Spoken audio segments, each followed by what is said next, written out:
We haven't seen you for a bit.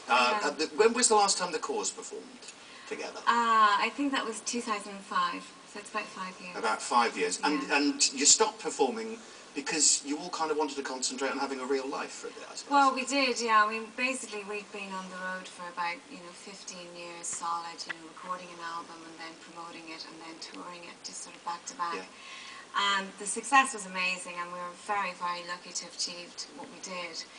But it did come a time when sort of babies needed to maybe enter the equation, and husbands and that sort of thing. I mean, how do you manage to have a personal life when you are on the road together? Well, you kind of see, your partner maybe for 2 days every 4 months, that type of thing.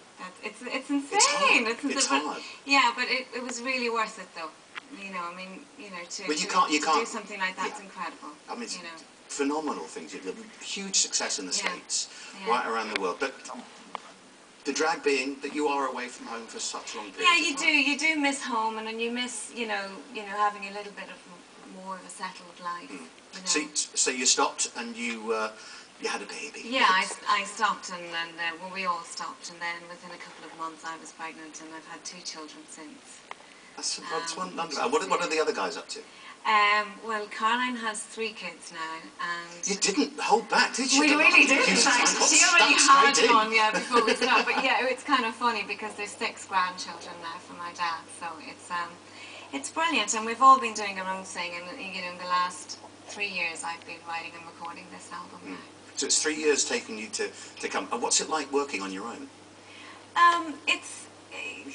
It's good and bad. It's kind of I really enjoyed the challenge of it, to achieve it on your own, to create an album on your own, to write an album on your own. It's an immense challenge. But then there's no one else to blame. But there's nobody else. If it goes wrong, there's nobody else to blame, and that's how, even just going out on stage, when I'm going out on my own now on stage, I used to always look around and there'd be the other 3 there, and it was perfect comfort zone permanently. Sure. So now it's a little bit more difficult, But then, if I have a good gig, I have a good gig. But if I have a bad gig, then it's my fault. Yeah, absolutely. Do you see a time when you might all get back together again? For sure, definitely. I think what we had together was pretty magical. Well, I don't think you can ever replicate what a family can bring together musically.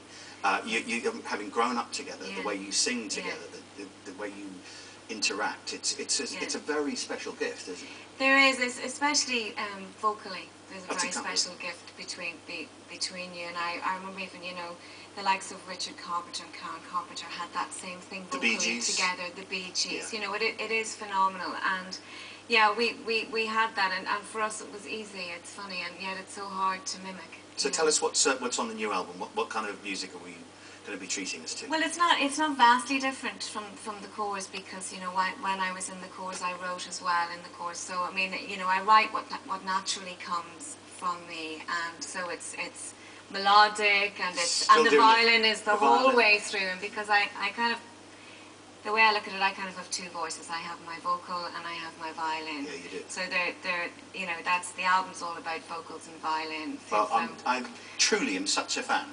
Thank you, Michael. I've listened to the album, and it's beautiful. It really is beautiful. And you're going to perform a song for us. I am, yeah. Do you want to make your way over? I will. Thank you very much. Oh.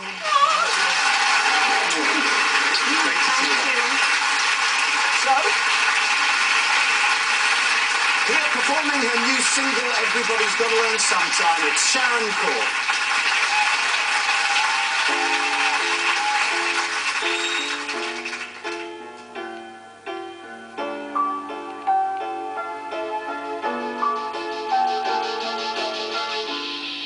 Change your heart and look around you.